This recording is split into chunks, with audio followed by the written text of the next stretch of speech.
Have you ever noticed that you never dreamed about using your phone? On the contrary, people absolutely do dream about phones, but they don't process the screen.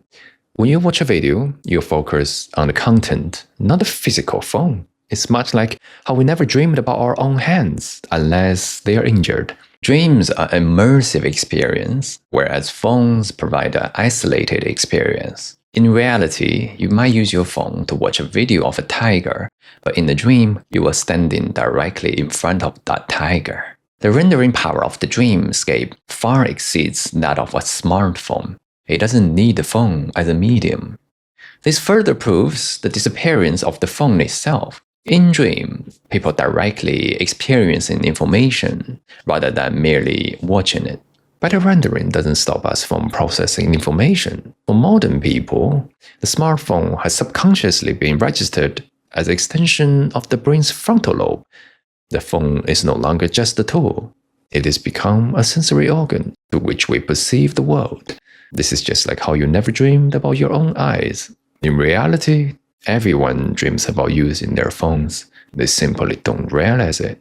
Comparing the phone to the frontal lobe is interesting, but you better pray you don't start seeing the phone in your dreams. Since smartphones use algorithms to implant themselves into human life, dreams are where human consciousness finally escapes this algorithmic spoon-feeding to reclaim its self-ity. Dreams are our last pure sanctuary, free of ads, free of tracking, and free of algorithmic recommendations. The phone cannot enter your dreams because it simply doesn't have the permission. That is nothing but false romanticism. It's not that the phone can't get in. It's the dreamscape itself. It's an algorithm. Where does the source material from our dreams come from? The landscape, the joyful faces, the terrifying scenario we dreamed of? They all stemmed from our memories, and using the phone is inherently a part of those memories. That argument ignores a fundamental neurological fact. Memory does not equal logic. Dreams are survival rehearsals.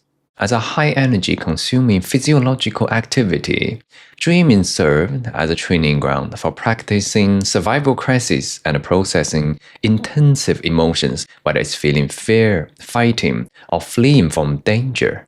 Humans don't dream about phones, just as humans don't dream about themselves zoning out.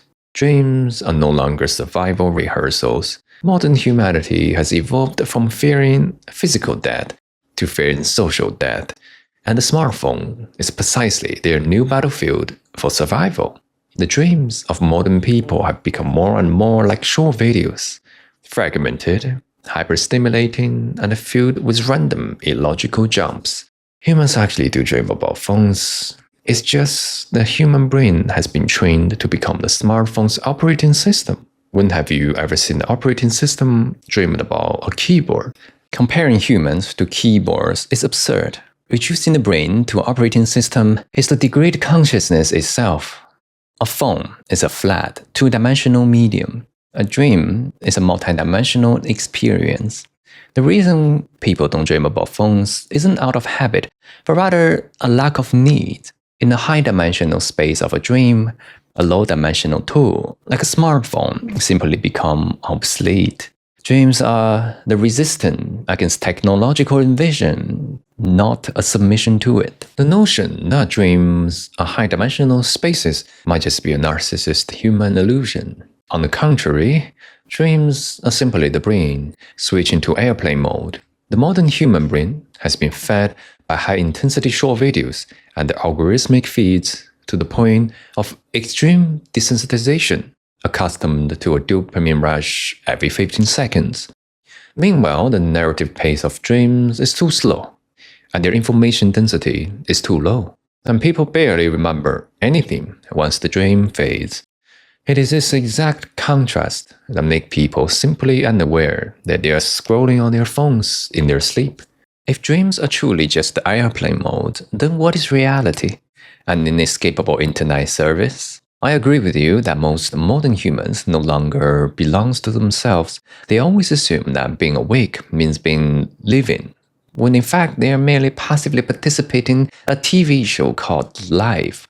But I still maintain that dreams provide most humans with their only moment of true awakening. Humanity needs that world without smartphones just to confirm they're still alive.